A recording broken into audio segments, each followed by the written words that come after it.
derecho, te cancelan tu puesto de trabajo y tú pasas hambre con tu familia. ¿Qué democracia tú me estás hablando? Una democracia restringida. Para los trabajadores, la democracia es el oxígeno de su existir. Y así como para los capitalistas, el derecho a invertir es para ellos el ejercicio democrático.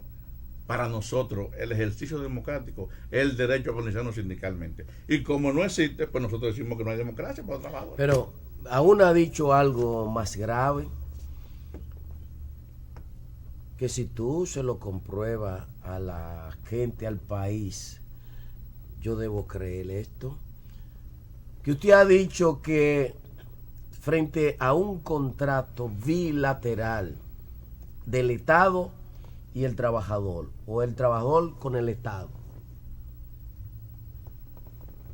que sin haber rescindido el contrato, el Estado cancela, le pone fin a esto y no hay forma de que el trabajador pueda reivindicarse. No, vamos a delimitar los campos. El Estado rige a sus servidores por una ley distinta al Código de Trabajo, la 4108.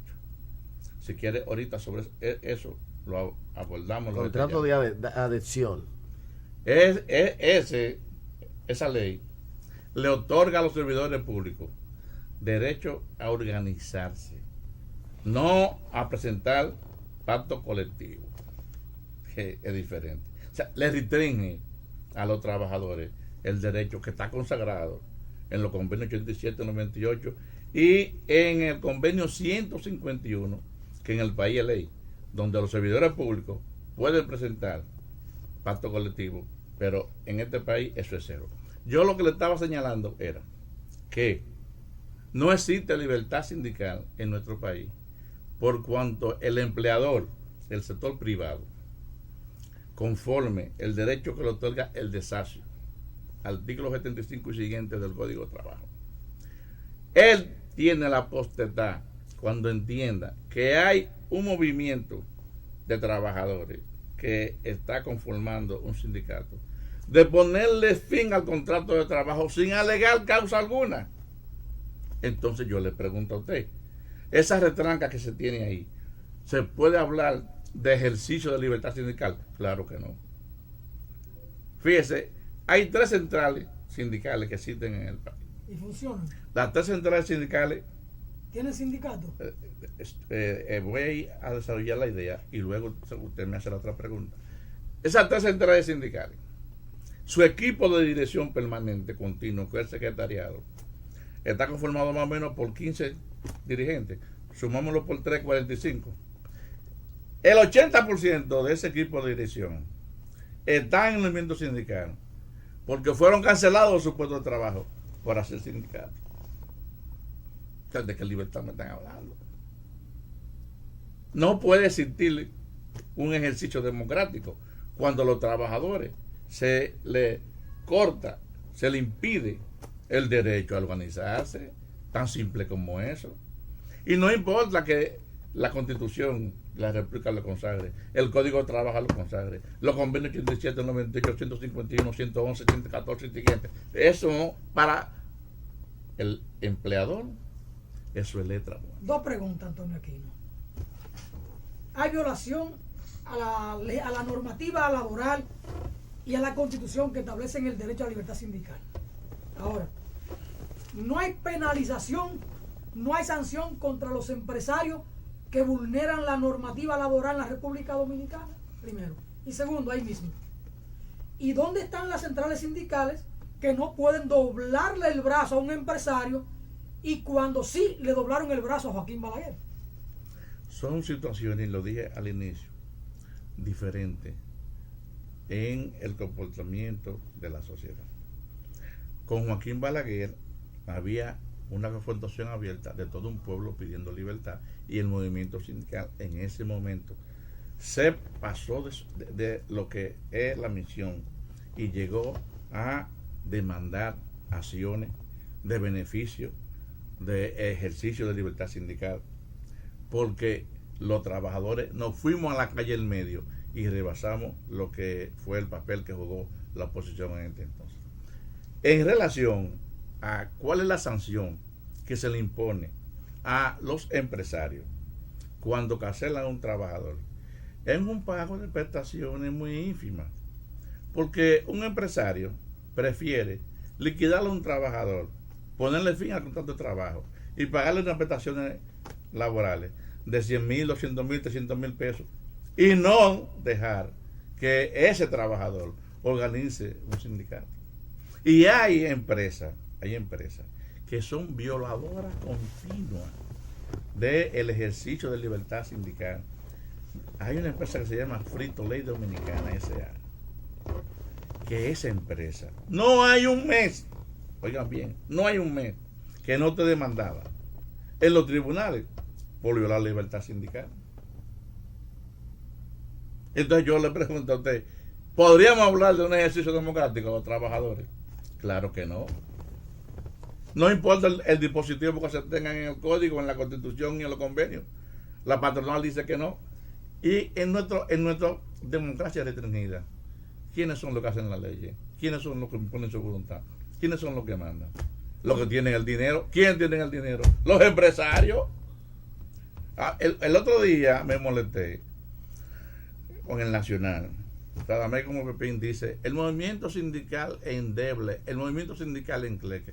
Pregúntale cuántos sindicatos hay en la empresa de Pepín Corripio, que de que tú haces un movimiento, o sea, terrorista, de una vez tú tapas la calle.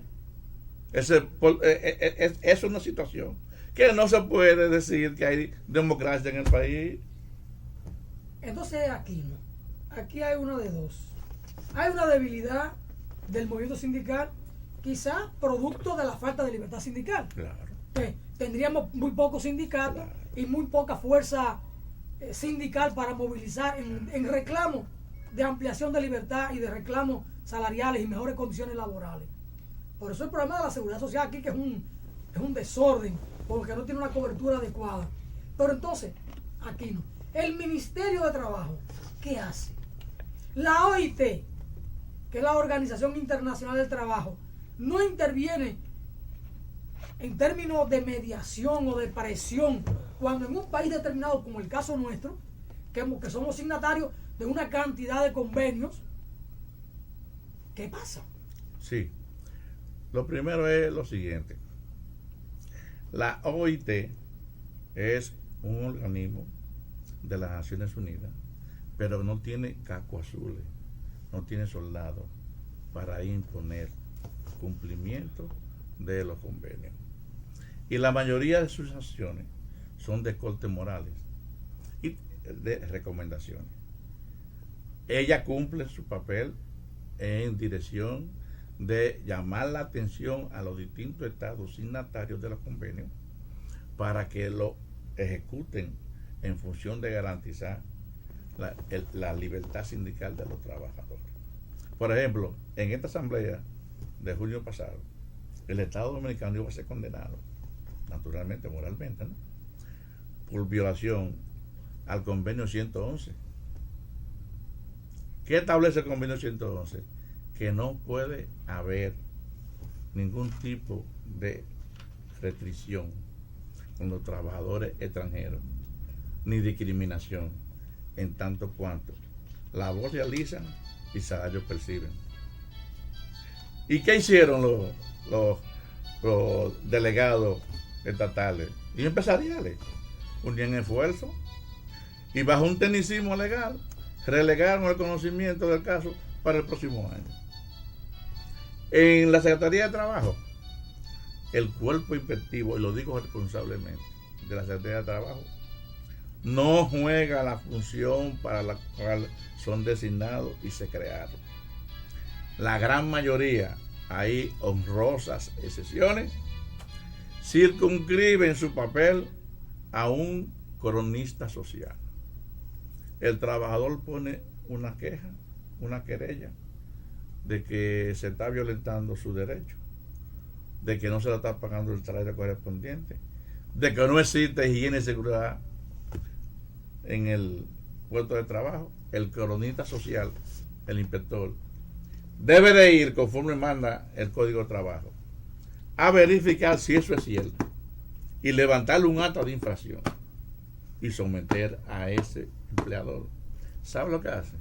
Él llega, pregunta por el gerente, por el administrador, no por los trabajadores, se siente y conversa con ellos y luego hace una redacción ambigua, pero conforme siempre a la empresa.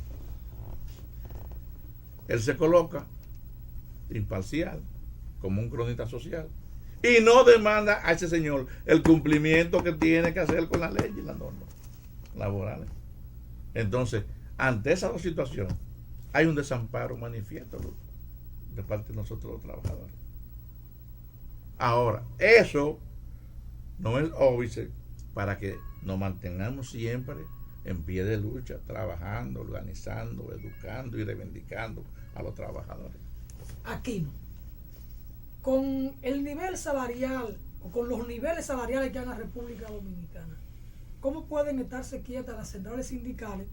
Porque uno no siente los reclamos, la presencia, la permanencia en reivindicar los intereses de los trabajadores. El tope más alto de un salario para un trabajador es de 9.995 pesos, no llega a 10.000 pesos. Si la empresa tiene más de 6 millones de pesos en activo en capital, si tiene 4 millones, 6.000 y pico de pesos, no llega a 6.500. Si tiene menos de 2 millones, 6.018 pesos. Es decir, con esos niveles salariales, ¿cómo se puede vivir? Mira, los trabajadores... Eso lo dichoso que pueden tener un trabajo. Ahí voy. Porque vimos en estos días, aquí lo discutíamos el hermano Reyes y yo, que el desempleo es alto, muy alto. El desempleo es alto, muy alto, con el agravante de que está creciendo el empleo en el área de la informalidad a una manera vertiginosa. Ya se encuentra en un 56%. Y eso conduce a que los trabajadores cada vez seamos más pobres, porque el trabajador que no está en el área de la formalidad no tiene seguridad social, pero tampoco tiene cobertura del Código de Trabajo. Y cuando se enferma, cuando tiene un accidente o cuando sencillamente llega viejo, que sus fuerzas físicas no le responden para el trabajo, tampoco tiene el derecho a una pensión. Es un crimen. Es un crimen. No. Todos los trabajadores del área informal. Porque supuestamente, conforme a las autoridades, ellos no tienen un mecanismo que le acredite a tener un pago regular de cuota en la seguridad social. Pero eso es mentira, porque en otros países eso se ha regularizado. Sencillamente no se le da entrada a la seguridad social porque con estos trabajadores hay un discrimen absoluto. Y nosotros decimos, por este camino que va el país, el sistema de seguridad social va a colapsar, porque van a ser más los que están fuera que los que están dentro. Y entonces los niveles de cotizaciones y de mantenimiento para el sistema van a colapsar. Y entonces yo me pregunto, el papel del Estado en esta situación, ¿cuál es? Hacer ingentes esfuerzos para incorporar a esos trabajadores. No, se queda de brazos cruzados. Somos los trabajadores los que a diario, constante y permanentemente, estamos demandando que a esos trabajadores se le abra un cupo para que tengan el beneficio de la cobertura de la seguridad social. Los salarios, eso es terrible. Usted coge el informe que da el Banco Central de lo que es el costo salarial, que después hizo dos canastas, una de 22.500 pesos y otra de 10.200. Y ninguna de las dos canastas familiares, para una familia promedio básica de 4 personas, esposo y 2 hijos, no puede ser cubierta con los salarios que existen. Observen, el 85% de los salarios vigentes en el país están por debajo de 12,000 pesos mensuales. Mira, ¿por qué no vamos a unas cortas pausas para cumplir con algunos comerciales? ¿Cómo no? Y luego ¿De lo que después... escribe este programa? Sí. Vamos arriba, señor director. Regresar.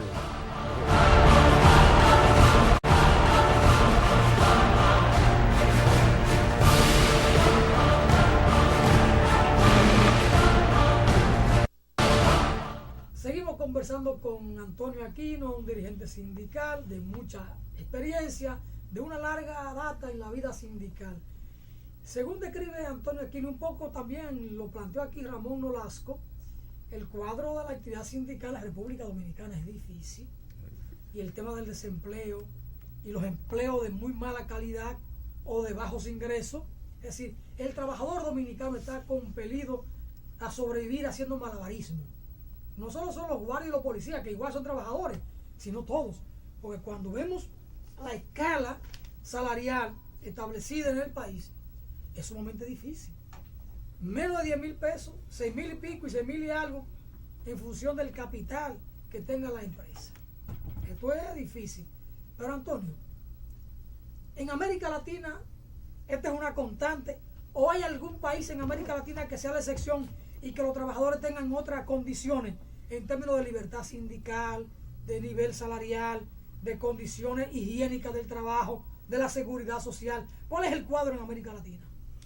Mira, por suerte, en América Latina, en estos momentos, se está respirando en los países del sur, sobre todo, sobre Sudamérica, un espacio de apertura, un espacio de reconocimiento al derecho que tenemos los trabajadores de vivir con dignidad y de organizarnos.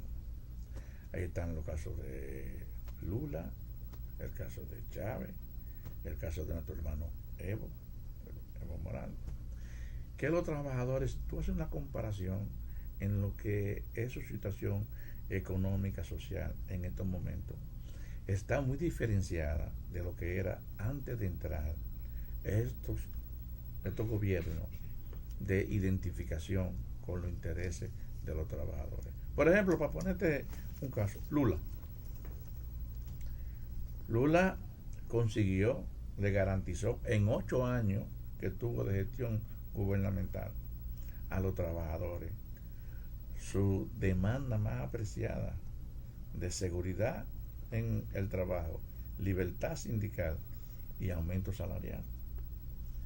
Chávez ha tirado 2 aumentos generales de salario por encima del promedio que estaba. Y Evo, a pesar de que su economía no es muy consistente, o no se ha podido desarrollar al nivel de estos dos países, también ha decretado aumento general de salario. Déjemelo ahí, Aquino. Entonces, si usted me dice que Chávez decretó 2 aumentos de salario y que en Brasil por igual, ¿y la reacción allí de la patronal, de los empresarios? Muy buena pregunta. La relación de la patronal ahí fue totalmente negativa, pero la voluntad, la determinación y el equipo colgante de esos compañeros se impuso, con naturalmente el respaldo absoluto de la gran mayoría de la sociedad, quienes somos los trabajadores del campo y de la ciudad. Y en esas condiciones, ¿qué puede pasar en términos del costo de los productos al consumidor? Porque si usted a una empresa le aumenta el salario sin una planificación de costo de producción, de rentabilidad, de productividad, los productos entonces, como elevan el costo de producción porque el salario se le carga el costo de producción, van a salir con un mayor precio al mercado. ¿Qué ha pasado entonces a nivel de los consumidores en esos países? Naturalmente se ha aumentado el consumo porque hay más poder adquisitivo de los salarios. Sí, pero y por vía de consecuencia se decide los productos. No, oiga bien, no se puede abusar con los precios de los productos, de los artículos de primera necesidad en esos países. Aquí sí se puede hacer, porque recuerde usted que aquí existía antes una Dirección General de Control de Precios. Ya eso no existe. Porque la Organización Mundial del Comercio, la OMC, supuestamente, conforme el criterio de la patronal, de los comerciantes, penaliza al gobierno que se mete en eso. ¿Y por qué allá no lo hace? Ve acá. Porque hay identificación entre el gobierno y gobernado. Antonio Aquino, como usted es un sindicalista carta cabal, usted maneja bien la transculturación. Dígame algo. En Cuba hay 1 millón ya de empleados privados. Lo que me restaría preguntar, ¿será verdad que Cuba tiene solamente 5 millones de habitantes? O quizá en Santiago de Cuba. En Santiago de Cuba. Porque Santiago de Cuba es grandísimo. Allá funciona el sindicalismo. En Cuba se funciona el sindicalismo. Bueno, lo primero es que recuerde que usted y yo estuvimos juntos en Cuba. Y usted y yo pudimos percibir la organización que existe de los trabajadores en Cuba. Una sola central sindical que es tomada en cuenta en todo lo que son los planes económicos, social, políticos que el gobierno central va a ejecutar. Porque se entiende que el gran grueso de la población son los trabajadores del campo y de la ciudad, y que el interés de la Dirección Revolucionaria de Cuba es gobernar para el pueblo. En Cuba ahora hay una apertura hacia lo que es el trabajo informal, pero ojo, con la protección del Estado en todo el ámbito, tanto del Código de Trabajo, la ley laboral, como de la seguridad social. Esos trabajadores siguen protegidos por el Estado. Esos trabajadores no tienen esa dificultad que tienen los trabajadores dominicanos que están abandonados, como ahorita lo señalamos. Los empresarios cubanos, o mejor dicho, los que están al frente de la política de comercio cubano, cuando le llega el capital de fuera, el primer condicionante es el respeto a la organización de los trabajadores. Y ahí hay cadenas de hoteles extranjeras que cuando llegan allá tienen que observar los mismos parámetros y patronos que rigen para las instituciones del Estado, con el respeto correspondiente a la libertad sindical, con la garantía del puesto de trabajo y con higiene y seguridad en el trabajo, que aquí no existe. Aquí no. Yo se lo voy a poner ahora sobre la mesa. Por las ideas que usted está exponiendo, me parece que usted es un hombre que va a simpatizar o que simpatiza con el movimiento cooperativo, con que las cooperativas es aunar esfuerzos, es buscar soluciones a los problemas de manera colectiva. Sin embargo, en la República Dominicana, el mundo de las cooperativas tiene casi 50.000 empleados. Y sin embargo, no hay un solo sindicato en el mundo de las cooperativas organizadas en la República Dominicana. Aproximadamente 50.000 empleados. Y no hay un solo sindicato. Y me decía el ingeniero Miguel Mateo, que lo voy a traer aquí al programa, presidente de la cooperativa de los agrónomos, que si un empleado intenta formar una cooperativa, un sindicato, en el acto es cancelado. ¿Qué es lo que pasa? Si la cooperativa tiende a lo colectivo y el sindicato por igual, sin embargo, en la filosofía del cooperativismo en la República Dominicana, quizá lo especifica la ley 127 que regula este movimiento, no permite la sindicalización. Sí, lo que pasa es que ahí hay una distorsión de lo que real y efectivamente debe ser el papel de la cooperativa. Porque se cree que el papel de la cooperativa es sobre la base asistencialista, y no es así. La cooperativa tiene una concesión de empresa, y como empresa tiene que manejarse y administrarse. Quien hace uso de la palabra fue el presidente por 2 años de la cooperativa del Instituto Dominicano de Seguros Sociales. Y nosotros a eso le imprimimos un manejo, una dinámica diferente a eso, al grado tal que se manifestó avance y progreso y desarrollo, que cuando llegamos, el capital de la cooperativa estaba prácticamente en quiebra. Y cuando salimos de nuestra gestión, había una ganancia, un superávit de 1.500.000 pesos por la concesión que se tiene. Pero también se aplica lo mismo, por esa distorsión. No se permite el ejercicio de libertad sindical porque ahí se entiende que el asistencialismo es lo que rige en la cooperativa y esa no es así. Aquí no. En televisión el tiempo nos despacha, nos dispara, nos constriñe. Brevemente, los 3 principales retos que tiene el sindicalismo en la República Dominicana, así de manera puntual. Lo mismo de siempre. Organizar, educar, reivindicar a los trabajadores en toda su dimensión. En estos momentos nosotros estamos demandando de que los impuestos que se van a imponer o que el rumor público ya está diciendo que van a ser realidad, ni graven al salario ni graven a los alimentos, porque eso sería empobrecer más, deteriorar más la calidad y condición de vida del pueblo dominicano. ¿Y a dónde opera ese sindicato para uno engancharse ahí?